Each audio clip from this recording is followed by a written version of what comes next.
arms trade, and soon it's gonna pass the drug trade.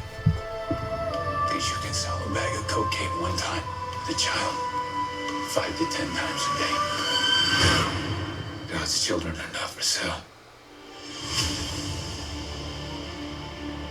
How long have you been doing this? 12 years now.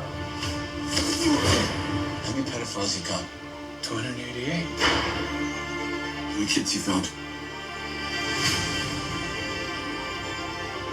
Timoteo, por rescatar niños, ¿verdad?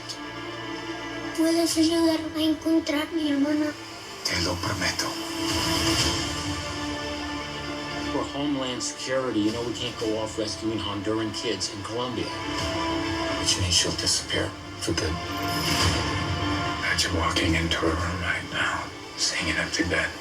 What we do? You quit your job, and you go and rescue those kids. At this moment, she could be a block down the road, or she could be in Moscow, Bangkok, LA. She's a major operator. It's all rebel territory. No one goes in. Not the army, not the police, not us. What if this was your daughter? There's no Marine unit coming. You're on your own. This job tears you to pieces.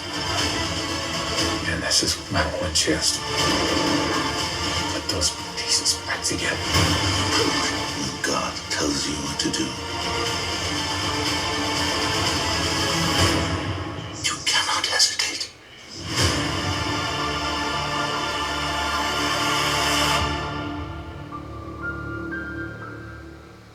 Okay, it's Tuesday, 20 June in the year of our Lord, 2023. Very honored to have Jim Caviezel, the star of this incredible film, Sound of Freedom. How did you get attracted to this material? Because this film took a long time to make. It's incredibly powerful. Go to angel.com right now /war room to get your tickets. This is the task and purpose. We must sell out these theaters opening weekend to send a message to Hollywood. Angel.com /war room now. Get your tickets and get tickets for your friends. You're gonna want to see this with a group. First off, it's a very harrowing film. This material, you came out of the Passion of the Christ. Mm-hmm. You had a huge TV series.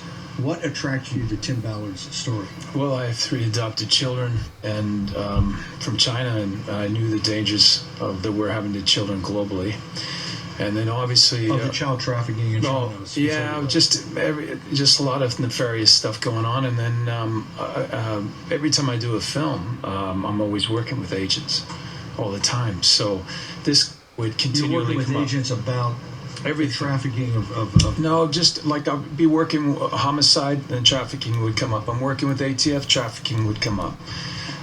And then you start going into the dark web of looking at other stuff, and then it came across the children, and that's where it went into the things I couldn't even grasp. And then when I started working with Tim Ballard, he brought up the organ harvesting, and of course this is a flashback to all the other stuff.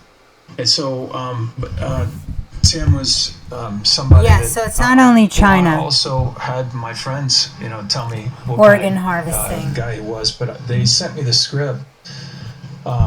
And I was blown away. Alejandro Monteverde and Eduardo Verástegui met with me, and then Tim Ballard wanted me based on 2 films I did. One was The Count of Monte Cristo, and the other was Passion of the Christ. And that's how it all came to be. Count of Monte Cristo is when Hollywood had you designated as the next big leading man, right? Yeah. Well, I lasted for 5 minutes, but then you hit the bit on the Passion. And life went a different direction. A different direction after that. What was it about Ballard's story that attracted you to it? Well, like the part I was saying earlier was that knowing what I went through and adopting our children and seeing the threats against children globally and the dangers with them. So I thought that this had what it could do, like what The Passion did. I mean, bringing people to their faith. And this part of it is taking action. And as I told you earlier, we don't have a country. We don't have a south border. And by definition, you have to have borders, and we don't. And then drawing a light on what is truly going on. It's a $152 billion a year business. That's insane. 152 billion. 150. Is that the sex part, or is that the sex and the organ harvesting part combined? So the trafficking part is 32 billion. 32 to 34 billion is buying and selling the children. But if I have a child, let's say, for example, little Joey, he makes me $20,000 a day for 10 hits with 10 different clients. I'm his pimp. He procures that money. That's 20 grand. That grosses there's 152 billion. So to give you an idea what that is, that's every major sports team in the world. All the NBA, all the Major League Baseball, all World Cup soccer, NFL, all that combined, and still not 152. You would have to send every 18-year-old this year that graduates high school to Stanford University for 4 years, and that would be 152 billion. What is driving the demand side of the equation? You talked about it's trafficking for sex, and it's organ harvesting. Is there other elements? Is it also for labor, for slave labor, or is it adrenochrome?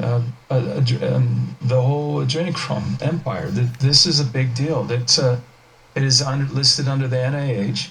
It is a chemical compound. It's a molecular structure. Is C9H9NO3. It is it's an elite drug that they've used for many years. It's 10 times more potent than heroin. And it has some mystical qualities as far as making you look younger. There's that scene in Fear and Loathing in Las Vegas that nobody can figure out. No, I saw that, and I tell you, that had a big laugh. About 9% of the audience laughed, and I'll tell you, laugh. Oh, absolutely, they knew what was going on. An insider knowing absolutely what it was, and so we returned that on Sound of Freedom. Okay, and you got to hear this story. Okay, hang on. For those in this audience that know the details, but we'll share this because we want to share this with family and friends and take people to the theater. Go back to the stimulant in the blood, adrenochrome, and back it up with, give me some facts so people don't say we're in conspiracy theory. Here's the point.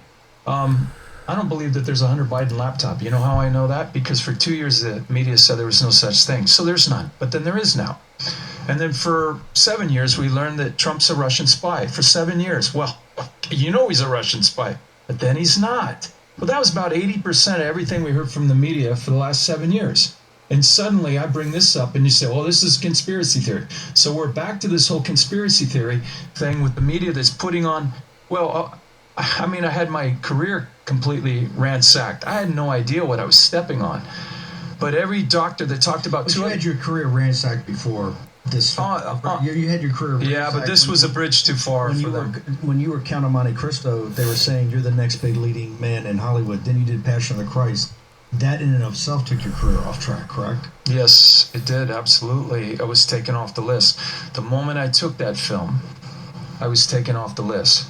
Now, I was able to keep going on because I had some, favors and directors that came up and stepped up and said, no, I'll hire him. You also have star quality. And just the practical part of the business. I work my butt off what I do, and I've, So why would you take this film knowing that you're stepping on a Claymore mine? Because you know what the reaction is going to be in the industry. That's why it's taking you. This film, by the way, go to angel.com/worm. The film, I think, is as close to a masterpiece as far as filmmaking goes. Yeah. Right? Particularly an action film like this it's also a thriller. Yes. But it's taking you 3 years to get distribution. The angel.com guys stepped up. You must have known when you read the script. You must have known in meeting with Tim Ballard where this was going to lead you. Yeah, but I saw something that was so beautiful. a film that really affects me a lot is It's a Wonderful Life. Now, that seems like a reach, but I'll tell you this. Jimmy Stewart did 26 missions over Germany, Nazi Germany. He ran it's not the B-50, B-17, but the